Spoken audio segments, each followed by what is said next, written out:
예, 오늘 말씀은 저희들이 잘 아는 이삭의 두 아들 에서와 야곱의 이야기입니다. 예, 야곱과 에서는 한날 한시에 태어난 자들입니다. 그런데 너무나 다른 것 같아요. 같은 배에서 태어난 자식들이 다 한결같이 똑같지가 않죠. 다 다릅니다. 근데 한날 한시에 태어났는데도 전혀 달랐습니다. 애굽은 털이 많고 에서는 털이 많고 사냥꾼이 되어서 굉장히 남성미가 넘쳤습니다. 나중에 나온 야곱은 조용하고 집안에서 엄마 심부름이나 하는 존재감이 없는 자였습니다. 인간 조건으로 보면은 누가 참 지도자감입니까? 에서가 지도자감이죠. 그러나 하나님께서는 큰 자가 작은 자를 섬기게 될 것이라고 말씀하시므로 주권적으로 야곱을 선택하십니다. 자, 그러면 야곱은 무엇 때문에 장자의 축복을 이어받을 수가 있었고 하나님의 구속 역사에 되었습니까? 오늘 우리는 하나님께서 어떤 자를 축복하시고 구원의 역사에 사용하시는가를 가르쳐 주십니다. 우리가 이것을 잘 배우고 저희 모두가 하나님의 구속 역사에 귀하게 쓰임받는 자들이 될 수 있기를 기도합니다. 자, 25장 24절을 보십시오. 이삭의 아내 리브가에게 쌍둥이가 태어났습니다. 먼저 나온 아이는 살이 붉고 온몸이 털투성이여서 털이 많다라는 뜻으로 에서라고 이름 지었습니다. 참 이름 쉽게 짓죠.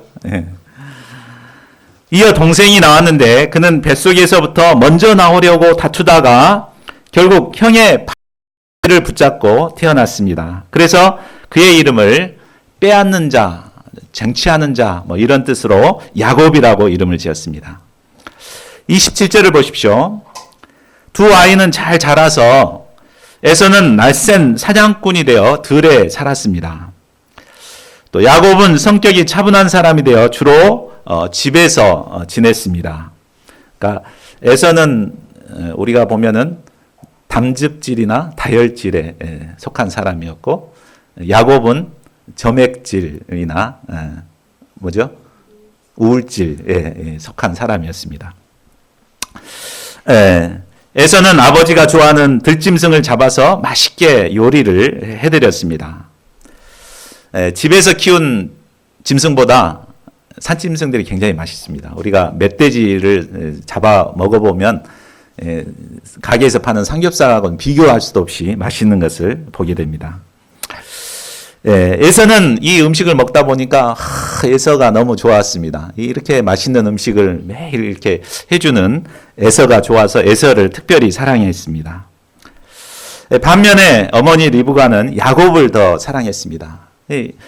리브가가 야곱을 사랑하는 이유는 분명하죠. 그것은 자기가 배 아파가지고 이렇게 막 다툴 때 하나님께 나아가서 기도했으니까 그 하나님의 뜻을 보게 됐습니다.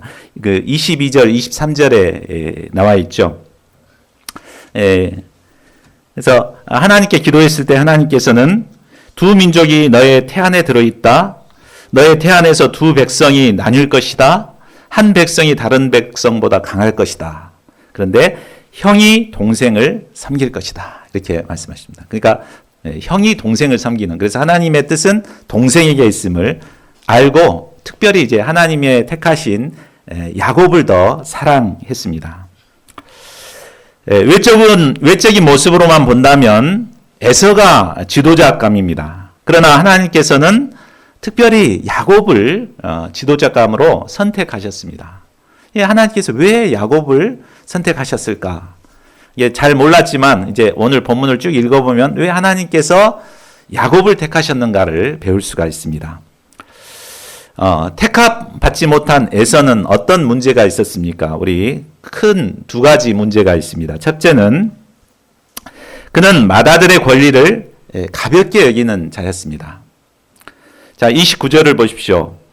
한 번은 야곱이 부엌에서 맛있는 팥죽을 쓰고 있었습니다.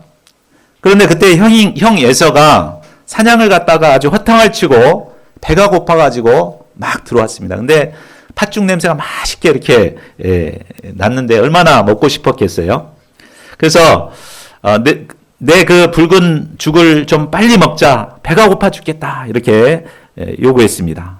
이때 야곱은 기다렸다는 듯이 말합니다. 자, 31절을 보십시오. 형은 먼저 형이 가진 맏아들의 권리를 나에게 파시오. 그랬습니다. 맏아들의 권리를 나에게 주면 이 팥죽을 주겠다라는 것입니다. 당시 가부장 제도에서 맏아들이 누릴 수 있는 권리는 대단히 컸습니다. 맏아들에게는 가족들을 다스릴 수 있는 지배권이 있었습니다. 또한 재산을 상속받을 때도 다른 자식보다는 배의 상속을 받게 되었습니다. 무엇보다도 아브라함과 이삭을 통해서 이어지는 하나님의 축복을 계승받는 특권이 장자에게 주어졌습니다. 그런데 이처럼 중요한 장자권을 야곱은 단돈 6,000원짜리 팥죽 한 그릇에 사겠다고 한 것입니다. 이게 보통 참 도둑놈 심보가 아니죠. 그죠? 그 엄청난 장자의 명분을 팥죽 한 그릇으로 산다는 것은 공정거래 위반의 행위에 해당되고 또 상대방의 약점을 잡아서 사기치는 사기 행위에 해당됩니다. 참 이랬을 때 에서는 당장에 호통을 치면서 동생을 나무래야 했습니다. 네가 지금 그것 갖고 나를 이렇게 살라고 그러냐 하면서 나무래야 됐는데 더 놀라운 것은 에서의 반응입니다. 32절을 보십시오. 에서가 뭐라고 말합니까? 이것 봐라. 나는 지금 죽을 지경이다. 지금 나에게 맏아들의 권리가 뭐 그리 대단한 거냐? 맏아들의 권리가 밥을 먹여주냐? 뭐 물을 먹여주냐? 살려주냐? 했다 가져가라. 이렇게 그냥 쉽게 넘겨버립니다.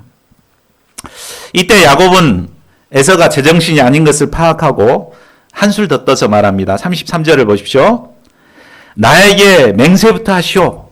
이때 분명하게 이제 해두기 위해서 맹세하라고 합니다. 그러자 에서는 야곱에게 맏아들의 권리를 팔겠다고 맹세까지 하면서 팔아버립니다. 에서는 맏아들의 권리를 팔아버리고 야곱이 준 빵과 팥죽을 허겁지겁 먹었습니다. 그리고 아따 잘 먹었다 하면서 그냥 툴툴 털고 나갔습니다. 물론 에서는 이 맏아들의 권리를 팥죽 한 그릇에 팔겠다 이렇게 말한다고 해서 그것이 이루어질 거라고 생각지 않았을 것입니다. 그렇겠죠? 뭐 그랬다면 했겠습니까? 그냥 장난으로 생각하고 쉽게 그냥 이렇게 해버린 것입니다.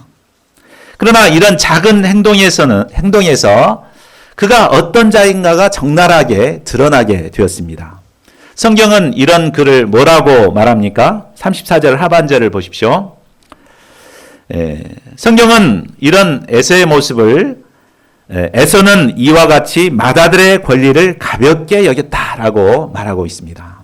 여기서 가볍게 여겼다 그랬는데 원문의 의미로는 업신여기다, 경멸하다라는 뜻입니다. 그러니까 맏아들의 권리를 업신여길 뿐만 아니라 아주 경멸하게 생각한 거예요. 이게 거추장스럽게 생각을 했던 것이죠. 맏아들의 권리를 가볍게 우습게 여겼기 때문에 그는 그 귀한 축복을 장난처럼 6,000원짜리 팥죽에 팔아버린 것입니다. 그가 맏아들의 권리를 무시한 것은 하나님과 하나님의 축복을 엽신 여긴 것이나 마찬가지였습니다. 하나님께서는 하나님의 축복을 업신 여긴 자를 결코 하나님의 구속 역사에 쓰실 수가 없습니다. 두 번째로 에서는 음란하고 정욕적인 자였습니다. 그의 음란한 모습은 그의 결혼관을 볼 때 잘 알 수가 있습니다. 26장 34, 35절을 보면 에서는 40세 때 헷 족속의 딸 중에서 2명이나 아내를 취하게 됩니다. 헷 족속의 딸들은 우상 숭배를 하는 이방인들입니다. 그들은 우상 숭배를 할 뿐만 아니라 굉장히 음란하고 물질적이었습니다.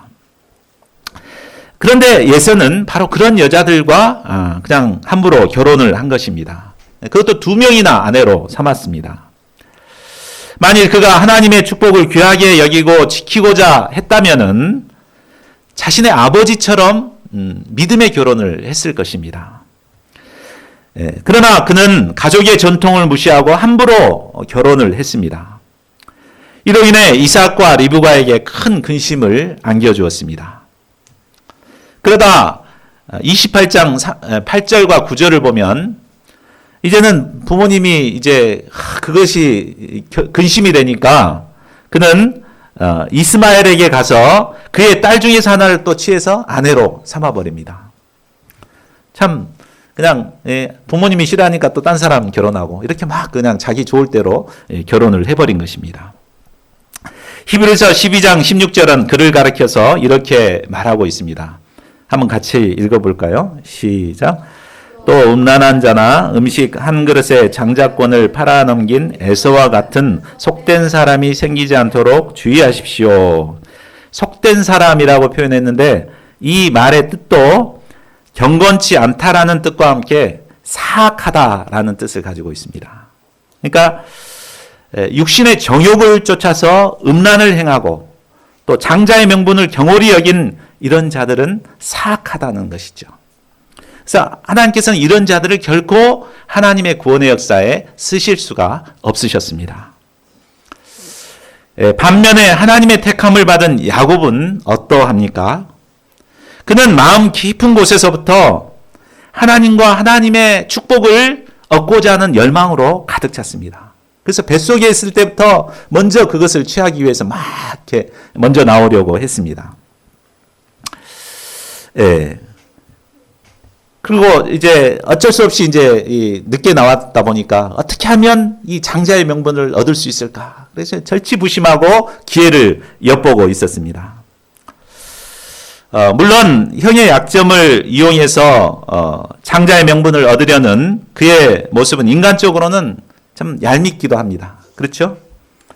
그러나 그의 마음속에는 정말 누구도 따라잡을 수 없는 하나님의 축복에 대한 열망이 있었습니다. 정말 형이 받아야 될 축복을 내가 받고 싶다. 이런 열망이 있었습니다. 하나님만을 바라는 아주 순수하고 영적인 소원이 가득 찼습니다. 이것은 그의 결혼관에서도 잘 나타나 있습니다. 그는 형 예서가 가나안 여인과 결혼하고 즐겼을 때 그는 독수공방으로 혼자 지냈습니다. 똑같은 나이인데 이삭은 40세에 결혼을 하잖아요. 그것도 2명의 아내를 얻고 막 살아가는데 야곱은 혼자서 독수공방을 했습니다. 그래서 결혼을 언제 한지 아십니까? 70세 때 합니다. 70세. 다른 사람 손주 볼 나이 때까지 그렇게 믿음의 결혼을 하기 위해서 참고 기다리고 있었던 것이죠. 자, 오늘날은 에서 철학이 지배하는 시대입니다. 사람들은 현실적으로 유익을 주지 않는 명분보다는 눈에 보이는 실리를 추구하고자 합니다. 또한 육신의 정욕을 쫓아 마음대로 살아가고자 하는 시대입니다. 나중에 어떻게 되든 말든 일단 자신의 심대로 세상을 즐기고자 합니다. 이런 시대에 많은 사람들이 예수님의 핏값으로 산 고귀한 명분을 그냥 내팽개쳐 버립니다. 성도로서의 귀한 신분, 왕 같은 제사장으로서의 신분, 캠퍼스 목자로서의 귀한 명분도 고작 팥죽 한 그릇에 너무나 쉽게 팔아버리는 경우가 많습니다. 참 안타깝죠. 며칠 전이 광복절이었습니다. 해방이 되기 전 우리 신앙의 선배들의 삶은 어떠했습니까? 일제강점기 때 일본인들은 기독교인들에게 천황에게 절을 하고 신사참배를 하도록 강요를 했습니다. 안 그러면은 감옥에 갇히고 고문을 받고 죽임을 당했습니다. 이때 신자들은 물론 그냥 절한 사람도 있었죠. 그러나 주기철 목사님을 비롯한 많은 신자들이 정말 죽음을 각오하고 신사참배를 거부하고 순교의 길을 갔습니다. 그들은 신자로서의 명분을 잃지 않기 위해서 소중한 자신의 생명까지도 버린 것입니다. 자, 그런데 오늘날 우리 신자들의 모습은 어떠합니까? 누가 조금만 유혹을 해도 목자고 신자고 다 내팽개치고 육신의 정욕을 쫓아 살아갑니다. 그래서 뒷돈 줄 테니까 조금만 이렇게 좀 봐달라 이렇게 하면 그거 먹고 그냥 모른 척하고 봐주고 크리스찬들이 막 그런 일을 하죠. 그래서 막 죄를 짓고 또 감옥에 가고 막 이런 일들이 일어나게 됩니다. 아무리 인간적인 능력이 많고 훌륭한 사람이라 할지라도 에서처럼 명분을 경홀히 여기고 육신의 정욕을 쫓아 사는 자들은 결코 하나님의 구속 역사에 쓰임받을 수가 없습니다.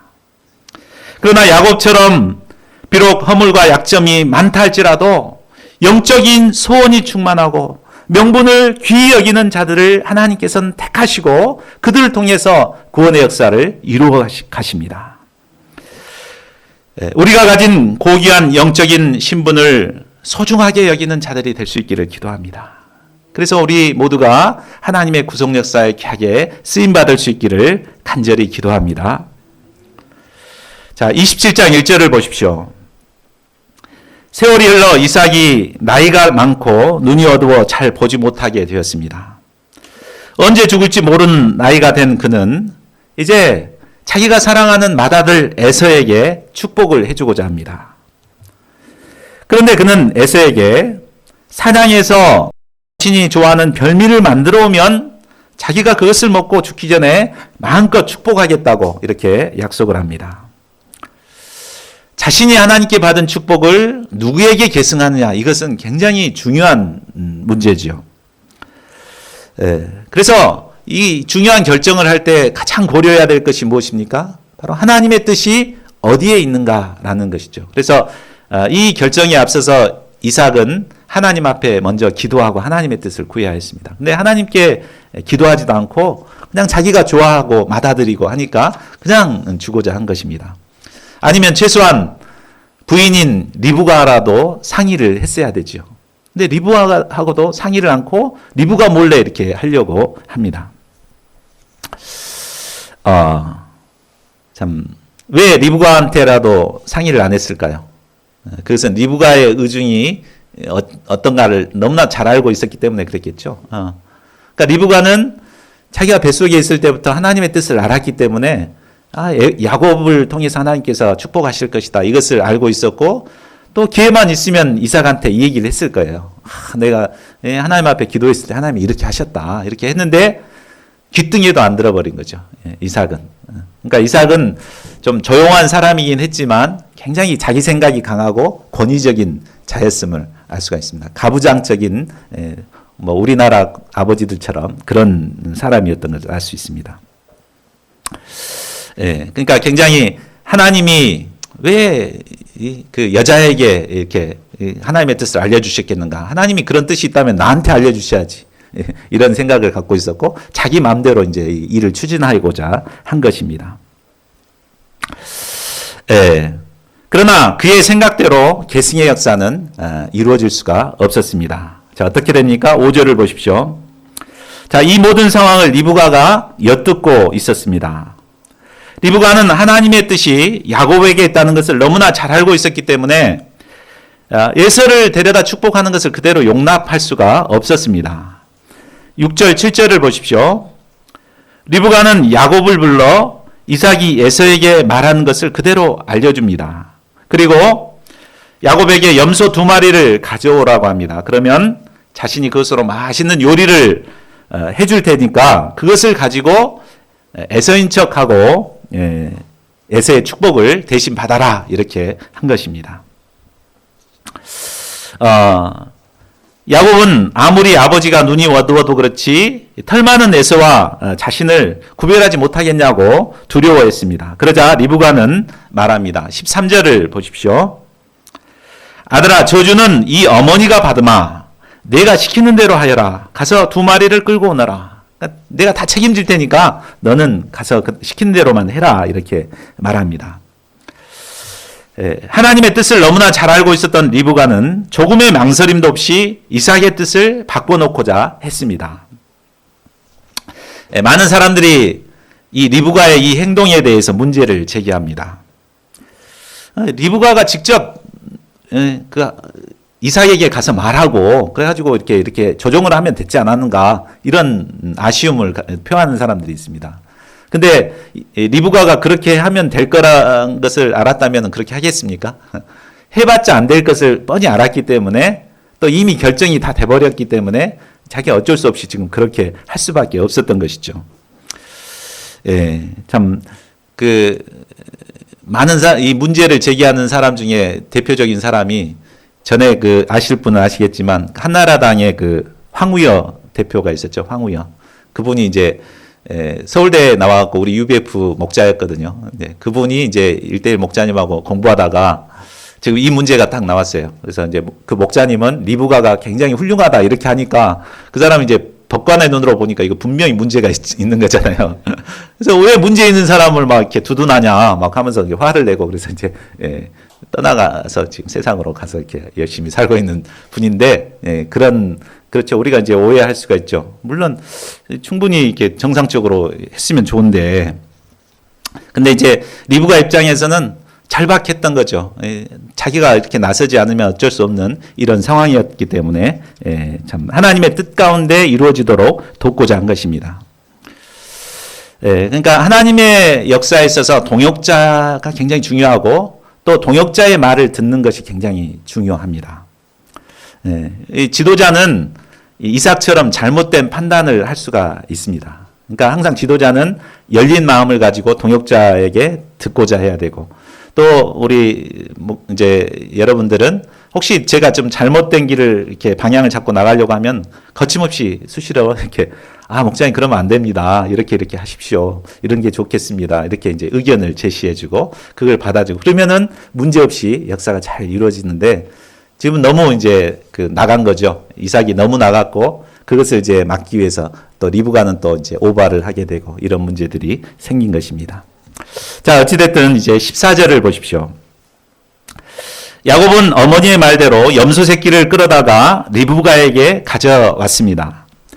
리브가는 평소 이삭의 입맛을 잘 알았기 때문에 이 입맛에 딱 맞는 음식을 만들어 가지고 야곱에게 이제 가져가라고 합니다. 그 전에 이제 아름다운 에서가 입던 좋은 옷을 갖다가 입힙니다. 그리고 손과 목에 이제 염소 털을 갖다가 이제 덮어줍니다. 야곱은 어머니가 만들어준 별미를 들고 이삭에게 들어갔습니다. 그리고 말했습니다. 19절을 보십시오. 야곱은 시치밀 대고 말합니다. 저는 아버지의 맏아들 에서입니다. 아버지께서 말씀하신 그대로 하였습니다. 이제 일어나 앉으셔서 제가 사냥하여 온 고기를 잡수시고 저에게 마음껏 축복하여 주시기 바랍니다. 그러자 이삭은 너무나 빨리 잡아가지고 요리를 해갖고 오니까 이상하게 생각했습니다. 그래서 왜 이렇게 너무 빨리 갖고 왔냐 이렇게 하니까는 또 거짓말을 합니다. 아버지께서 섬기시는 주 하나님이 일이 잘 되게 저를 도와주셨습니다. 그래서 이제 가자마자 사냥을 해서 이렇게 요리를 해서 가져온 것입니다. 이렇게 거짓말을 합니다. 근데 또 이삭이 들어보니까 아무래도 목소리가 에서의 목소리가 아니었습니다. 그래서 이제 가까이 와봐라 그래가지고 이렇게 만져봤죠. 만져보니까는 이게 이제 대신 염소털이 있으니까 에서구나 이렇게 이제 하게 된 것입니다. 그래서 다시 한번 묻습니다. 내가 정말로 나의 아들 에서냐? 그러니까 야곱은 또 거짓말을 합니다. 예, 그렇습니다. 이삭은 그때서야 야곱이 가져온 별미를 먹고 또 포도주를 마시며 그의 옷의 향취를 맡아가며 기뻐함으로 축복을 하게 됩니다. 자, 이삭의 축복이 27절 하반절에서 29절까지 나와 있습니다. 우리 그 축복의 내용을 같이 한번 읽어보겠습니다. 자, 시작. 나의 아들에게서 나는 냄새는 주께 복받은 밭의 냄새로다. 하나님은 하늘에서 이슬을 내려주시고 땅을 기름지게 하시고 곡식과 새 포도주가 너에게 넉넉하게 하실 것이다. 여러 민족이 너를 섬기고 백성들이 너에게 무릎을 꿇을 것이다. 너는 너의 친척들을 다스리고 너의 어머니의 자손들이 너에게 무릎을 꿇을 것이다. 너를 저주하는 사람마다 저주를 받고 너를 축복하는 사람마다 복을 받을 것이다. 예. 이삭의 축복 속에는 첫째로 하늘에 이슬을 내려주시고 땅을 기름지게 하시고 곡식과 포도주가 넉넉하게 되는 물질적인 축복이 담겨 있습니다. 우리가 이런 축복도 받아야 되죠. 둘째로는 여러 민족이 너를 섬기고 백성들이 무릎을 꿇고 자손들이 무릎을 꿇는 축복입니다. 이는 아브라함의 축복을 계승하는 왕 같은 제사장들로서의 축복이 담겨 있습니다. 우리도 이런 왕 같은 제사장의 축복을 가지고 있습니다. 셋째로 하나님께서 축복해 주시는 축복의 통로로 사용해 주시겠다고 말씀하십니다. 그러니까 철저하게 그를 보호해 주시고 축복의 통로로 사용해 주신다는 축복입니다. 이 축복으로 말미암아 아브라함에서부터 시작된 축복이 이삭을 거치고 또 이삭을 거쳐서 야곱에게로 이어지게 되었습니다. 이때까지 야곱은 숨을 죽여가며 잠잠히 이삭으로부터 축복 기도를 받았습니다. 그는 결정적인 순간에 아버지를 속임으로 그렇게 받고 싶었던 계승의 축복을 받아내고야 만 것입니다. 우리는 야곱이 꼭 이렇게까지 해서 이삭의 축복을 받아야 할까라는 생각을 할 수도 있습니다. 이삭은 현재 인간적으로 보면 사리 분별도 못하는 자입니다. 그러니까 늙어가지고 사람 구분도 못하는 자죠. 분별력도 없고 먹을 것만 좋아하고 포도주를 좋아하고 이런 사람입니다. 그러니까 노인 요양병원에나 가야 할 사람처럼 우리가 무시하기 쉽습니다. 그러나 하나님 편에서 볼 때 이삭은 아브라함으로부터 시작된 축복의 계승자입니다. 또 이 이삭을 통해서 축복이 계승되게 되어 있습니다. 때문에 현재 비록 판단력이 흐려진 노인에 불과하지만 하나님의 축복은 반드시 이 이삭을 통해서만 계승되게 됩니다. 그러므로 하나님의 축복을 받으려면 참 이삭으로부터 주는 축복을 받아야 합니다. 때문에 야곱은 어찌하든지 하나님이 세우신 이 이삭을 통해서 축복을 받고자 애를 쓴 것입니다. 그러니까 하나님의 축복은 반드시 하나님께서 세우신 종들을 통해서 이어지게 되는 것을 보게 됩니다. 교회에서는 세우신 목회자를 통해서 하나님의 축복이 주어지게 됩니다. 그래서 축도권은 오로지 이제 목회자에게만 있게 되는 거죠. 그래서 또 가정에서는 가족의 제사장인 아버지를 통해서 자녀에게 축복이 주어지게 됩니다. 그러므로 하나님의 세우신 자들이 비록 부족해 보이더라도 그를 공경하고 그 종들을 통해서 주시는 축복을 사모해야 합니다. 자, 그러나 그렇다고 리브가와 야곱이 남편과 아버지를 속인 것이 정당화될 수는 없습니다. 그렇죠? 물론 리브가와 야곱이 공모해서 벌인 이 죄로 말미암아 실형을 때릴 만한 범죄 행위가 성립되지는 않습니다. 우리가 이제 법에서 보면 범죄 행위가 성립되려면 실제적으로 물질적인 피해가 있어야지 이제 범죄 행위가 성립된다고 합니다. 근데 이제 속이긴 했지만 그것으로 인해서 물질적인 피해가 이제 주어진 것은 아니었잖아요. 그렇기 때문에 범죄 행위에는 속하지 않는다고 해요. 그러나 남편과 아버지를 속인 것은 도덕적으로나 사회적으로 지탄을 받아야 마땅할 죄인 것은 분명합니다. 결국 이 일로 인해서 리브가와 야곱은 하나님의 징계를 받게 됩니다. 리브가는 사랑하는 야곱과 이제 이별을 해서 죽을 때까지 만날 수가 없게 됩니다. 그리고 이 이후로부터 리브가의 이름은 성경에 등장하지를 않게 됩니다. 또한 야곱은 이 뒤에 이제 공부해 보시면 알지만 정말 라반에게 도망가가지고 도망자의 신세가 돼가지고 정말 끔찍한 훈련들을 감당을 해야 되었습니다. 자, 우리는 본문을 통해 야곱의 인간적인 허물을 보기보다는 어찌하든지 하나님의 축복을 받고자 하는 야곱의 영적인 소원을 배워야겠습니다. 하나님은 누구든지 분명한 믿음과 소원을 가지고 하나님의 축복을 얻고자 하는 자를 축복하시는 분이십니다. 하나님은 우리의 마음 깊은 곳에 있는 영적인 소원, 하나님께 대한 갈망을 기뻐하십니다. 그리고 그런 자들을 축복하시고 하나님의 구속 역사에 귀하게 사용해 주십니다. 예수님께서도 마태복음 11장 12절에서 천국은 침노하는 자들의 것이라고 했습니다. 천국은 신사적으로 점잠 빼고 앉아있는 사람들의 것이 아닙니다. 천국은 마치 도둑처럼 막 어찌하든지 얻고자 하는 이 야곱처럼 침노하고자 하는 사람들이 소유하게 됩니다. 우리가 야곱처럼 영적인 소원을 가지고 이렇게 쟁취하는 자들이 될 수 있기를 기도합니다. 야곱이 아버지 이삭의 축복을 받고 밖으로 나갔을 때 곧바로 에서가 사냥한 것을 가지고 들어왔습니다. 아마 에서는 콧노래를 부르며 이삭이 즐겨 먹는 고기를 요리해서 이삭에게 주고 축복을 받을 것을 기대했을 것입니다. 그러나 때는 이미 늦었습니다. 이삭과 에서는 이미 자신들이 야곱에게 속은 것을 알게 되었습니다. 자, 33절을 보십시오. 이때 이삭은 자기가 야곱을 축복한 사실을 알고 몸을 부들부들 떨면서 말을 더듬거렸습니다. 아니, 이놈이 나를 속이다니. 이제 속은 것을 알았으면 어떻게 해야 됩니까? 당장에 야곱을 불러다가 혼쭐을 내야 되죠.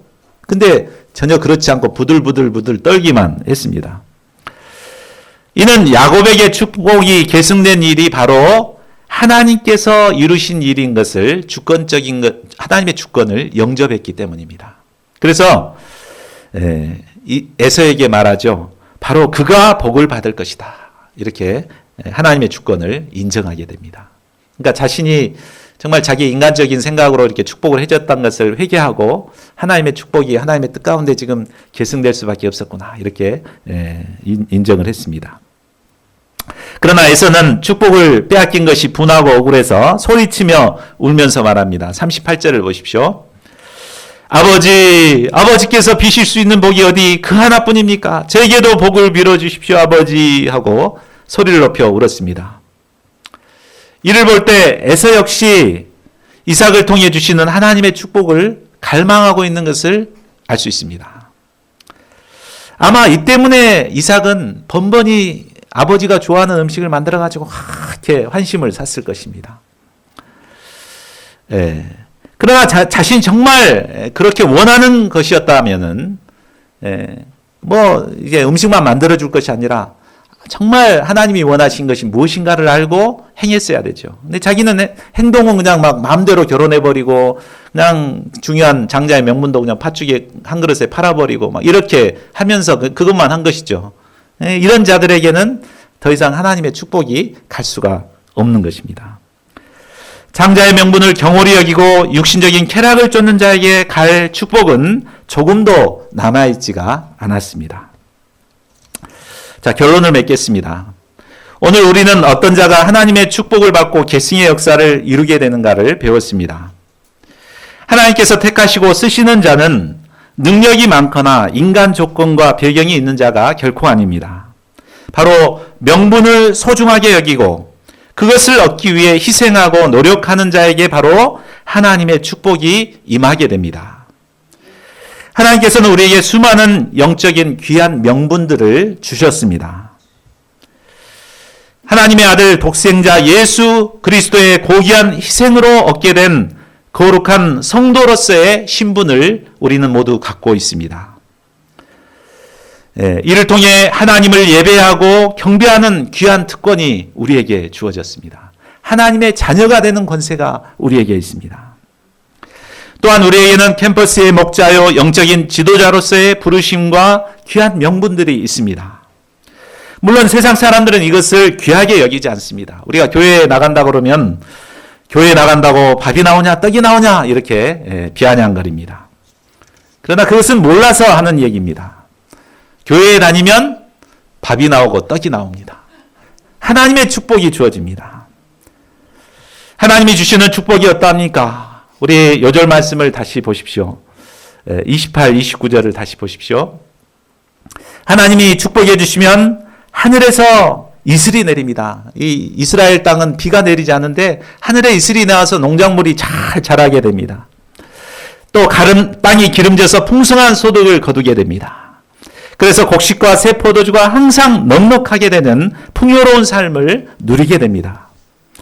학생들은 공부를 잘해서 장학금을 받게 되고 또 졸업 후에는 원하는 직장을 들어가게 됩니다. 학사님들은 직장에서 승리하고 하는 사업마다 번창하는 축복을 누리게 됩니다. 뿐만 아니라 복의 근원에 되는 삶, 아브라함의 축복을 계승하는 삶을 살게 됩니다.